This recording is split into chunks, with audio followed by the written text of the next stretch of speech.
Hi,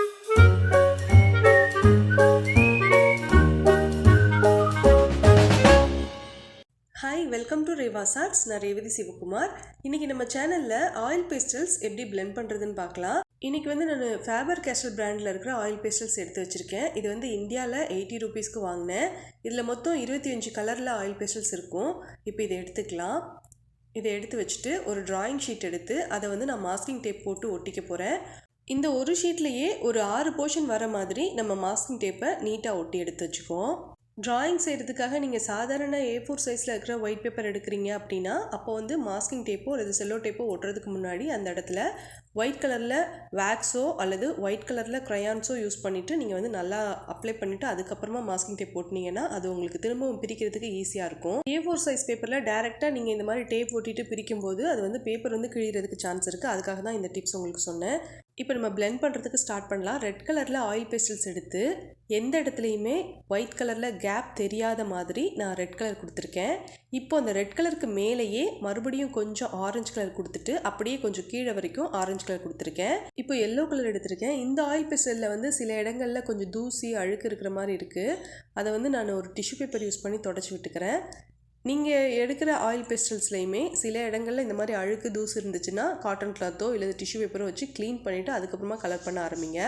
orange கலருக்கு மேலேயே yellow கலரை கொடுத்துட்டு அப்படியே எல்லோ கலரை கீழே இருக்கிற மீதி ஒயிட்டாக இருக்கிற இடங்களில் ஃபுல்லாகவே நான் கொடுத்துட்றேன்.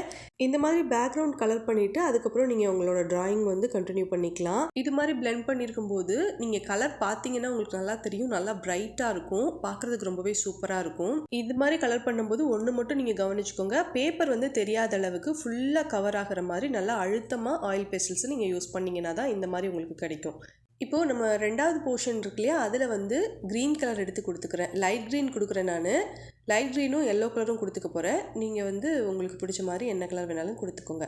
இது கலர் பண்ணும்போது உங்களுக்கு தெரியும்னு நினைக்கிறேன், அங்கங்கே லைட்டாக கேப் இருக்கிற மாதிரி தான் கலர் பண்ணியிருக்கேன். இதை வந்து கையாலேயே நான் பிளெண்ட் பண்ணிக்கிறேன். நம்ம விரல் வச்சு கொஞ்சமாக அழுத்தி இதை வந்து நம்ம பிளெண்ட் பண்ணோம் அப்படின்னா சூப்பராக பிளெண்ட் ஆயிரும். சில இடங்களில் வந்து நம்ம கொஞ்சம் அதிகமாக ஆயில் பேஸ்டல்ஸ் யூஸ் பண்ணியிருக்கோம்னா அந்த இடத்துல வந்து கொஞ்சம் அதிகமாக இருக்கிற மாதிரி இருக்கும். அதை வந்து நம்ம கையால் பிளெண்ட் பண்ணும்போது உங்களுக்கு கரெக்டாயிரும். இப்போ மூணாவது போர்ஷனில் ப்ளூ கலர் எடுத்து கொடுத்துக்கிறேன். டார்க் ப்ளூ, லைட் ப்ளூ இந்த மாதிரி கலர்கள் எடுத்து நான் கொடுத்துட்டு இதை வந்து நான் டிஷ்யூ பேப்பர் யூஸ் பண்ணி பிளெண்ட் பண்ண போகிறேன். டிஷ்யூ பேப்பர் யூஸ் பண்ணி பிளெண்ட் பண்ணும்போது ரிசல்ட் ரொம்ப சூப்பராக கிடைக்கும். இப்போ நான் ஒரு டிஷ்யூ பேப்பர் எடுத்து ஃபோல்ட் பண்ணிக்கிறேன். இப்போ நம்ம பிளெண்ட் பண்ணலாம். ஃபஸ்ட்டு நம்ம வந்து இந்த மாதிரி பிடிச்சிக்கிட்டு நம்ம பிளெண்ட் பண்ணும்போது ரொம்பவும் அழுத்தி பண்ணக்கூடாது. அப்படி அழுத்தி பண்ணிங்க அப்படின்னா இந்த கலர்ஸ் எல்லாம் நம்ம கொடுத்துருக்கோம்ல அது வந்து அவ்வளோ பிரைட்டாக இருக்காது. எல்லாமே வந்து இந்த டிஷ்யூ பேப்பரில் ஒட்டிட்டு வந்த மாதிரி இருக்கும். அதனால் வந்து லைட்டாக ஃபோர்ஸ் கொடுத்து ஈவனாக பிளெண்ட் பண்ணணும். சில இடங்களில் திட்டாக இருந்தது அப்படின்னா அதையுமே வந்துட்டு நம்ம பிளெண்ட் பண்ணி சரி பண்ணிடணும். இந்த மாதிரி நீங்கள் கலர் பிளெண்ட் பண்ணும்போது ஃபஸ்ட்டு வந்து டார்க் கலர் நீங்கள் பிளெண்ட் பண்ணுறீங்க அப்படின்னா டார்க் கலர் பிளெண்ட் பண்ணும்போது ஒரு சைடை வச்சு நீங்கள் பிளெண்ட் பண்ணி முடிச்சிருங்க. லைட் கலர் வந்து பிளெண்ட் பண்ண போகிறீங்கன்னா அந்த டார்க் கலரில் நீங்கள் பிளெண்ட் பண்ணியிருப்பீங்களா அதை அப்படியே வச்சுட்டு பண்ணக்கூடாது. அதே பேப்பரை நீங்கள் வேறு பக்கமாக திருப்பி வச்சுட்டு பியூர் ஒயிட்டாக இருக்கும்ல அந்த சைடை திருப்பி வச்சுட்டு லைட் கலரோடு சேர்த்து நீங்கள் வந்து மெர்ஜ் பண்ணி விடுங்க. அப்படி பண்ணிங்கன்னா நல்லாயிருக்கும். நீங்கள் டார்க் கலரை பிளெண்ட் பண்ணிட்டு அதையே எடுத்து லைட் கலரில் வச்சு பிளெண்ட் பண்ணும்போது கலர் வந்து ரொம்பவே வேறு மாதிரி ஆகிடும். அதுக்காக தான் நான் இதை சொன்னேன். இப்போ வந்து நாலாவதாக நம்ம கலர் பண்ணிக்கலாம். பர்பிள் கலரும் பிங்க் கலரும் கொடுத்துக்கிறேன். Dark pink colour, light pink colour இந்த மாதிரி நான் கொடுத்துக்கிறேன். பேபி ஆயில் உங்ககிட்ட இருந்துச்சுன்னா அதை எடுத்துக்கோங்க. நான் வந்து ஒரு பட்ஸும் ஒரு டிஷ்யூ பேப்பரும் எடுத்து வச்சுருக்கேன். பட்ஸில் கொஞ்சமாக பேபி ஆயில் எடுத்துகிட்டு அதை இந்த டிஷ்யூ பேப்பரில் எக்ஸஸாக இருக்கிறத தொடச்சிட்டு அதுக்கப்புறமா இதை யூஸ் பண்ணி நான் பிளெண்ட் பண்ணிக்கிறேன். பேபி ஆயில் எடுக்கிறதுமே நீங்கள் வந்து கொஞ்சம் மட்டும் எடுத்துக்கோங்க. ரொம்ப அதிகமாக எடுத்திருந்தீங்க அப்படின்னா நீங்கள் ட்ராயிங் பண்ணி முடிச்சுட்டு அதுக்கப்புறமா கொஞ்சம் நேரம் கழித்து பார்த்தீங்கன்னா அந்த பேப்பர்லலாம் அப்படியே எண்ணெய் ஒட்டியிருக்கிறது நல்லா தெரியும். அதனால நீங்கள் வந்து எந்த அளவுக்கு லைட்டாக யூஸ் பண்ணி பிளெண்ட் பண்ணுறீங்களோ அந்த அளவுக்கு உங்களுக்கு பெஸ்ட்டான ரிசல்ட் கிடைக்கும். இப்போ பார்த்தீங்கன்னா நான் வந்து பட்ஸ் யூஸ் பண்ணி பிளெண்ட் பண்ணி முடிச்சிட்டேன். இது வந்து பார்க்குறதுக்கு கொஞ்சம் லைட் கலர் மாதிரி தான் இருக்கும். ஆனால் வந்து உங்களுக்கு இது பிடிச்சிருந்ததுன்னா ட்ரை பண்ணி பாருங்கள். இப்போ நம்ம அஞ்சாவது போர்ஷன் கலர் பண்ணலாம். இதுக்காக நான் வந்து ஆரஞ்சு கலர் எடுத்து மேல் பக்கமாக கொடுத்துருக்கேன். அதுக்கப்புறமா எல்லோ கலர் யூஸ் பண்ணியிருக்கேன். அதுக்கப்புறம் வந்து க்ரீன் கலர் யூஸ் பண்ணிக்க போகிறேன். இந்த கலர்லாம் யூஸ் பண்ணிவிட்டு இதில் வந்து நான் சாதாரண பட்ஸ் எடுத்துக்கிறேன். இதில் பேபி ஆயிலோ அல்லது கோகோனட் ஆயிலோ எதுவுமே யூஸ் பண்ணலை. டைரெக்டாக இந்த பட்ஸ் எடுத்து நான் வந்து அப்படியே பிளெண்ட் பண்ணிக்கிறேன். ஆயில் பேஸ்டல் பிளெண்ட் பண்ணுறதுக்கு ஒவ்வொருத்தருக்கும் ஒவ்வொரு விதமாக பிடிக்கும். உங்களுக்கு என்ன பிடிக்கும் அப்படிங்கிறத கீழே இருக்கிற கமெண்ட் பாக்ஸில் மென்ஷன் பண்ணுங்கள்.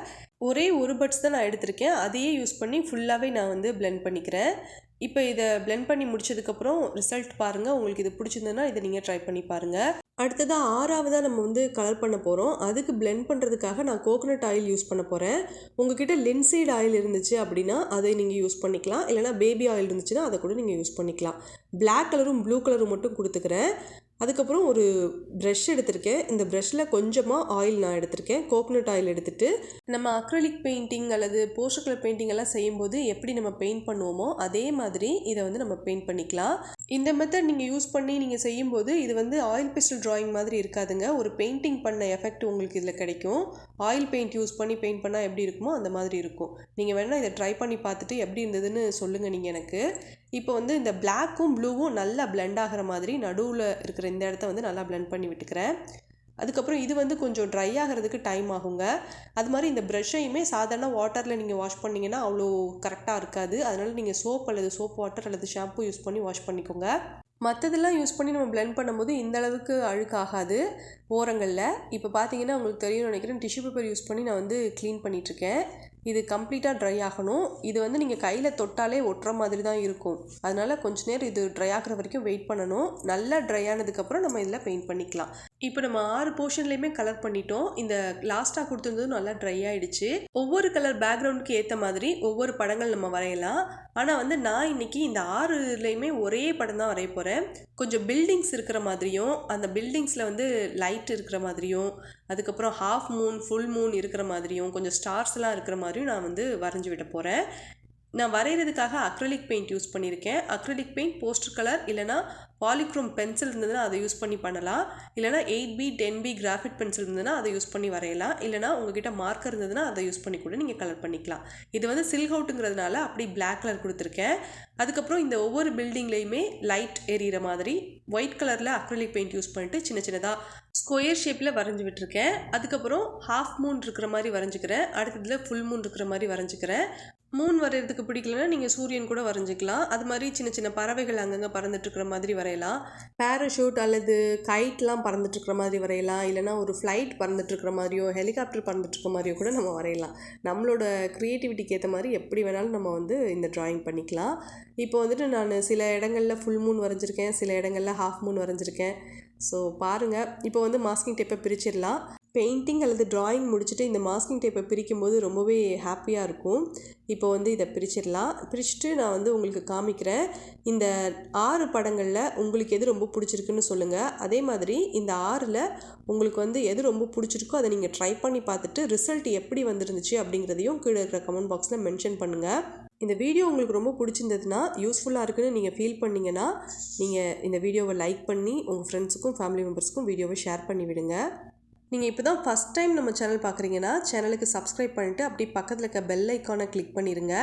இப்போ வந்து 3 ஆப்ஷன் வரும். அதில் வந்து ஆல் அப்படிங்கிற ஆப்ஷனில் வந்து நீங்கள் செட் பண்ணிக்கோங்க. அப்போ தான் நான் அடுத்தடுத்து அப்லோட் பண்ணுற வீடியோவோட நோட்டிஃபிகேஷன் எல்லாமே உங்களுக்கு வரும். நீங்கள் எல்லா வீடியோவும் மிஸ் பண்ணாமல் பார்க்கலாம். தேங்க்ஸ் ஃபார் வாட்சிங்.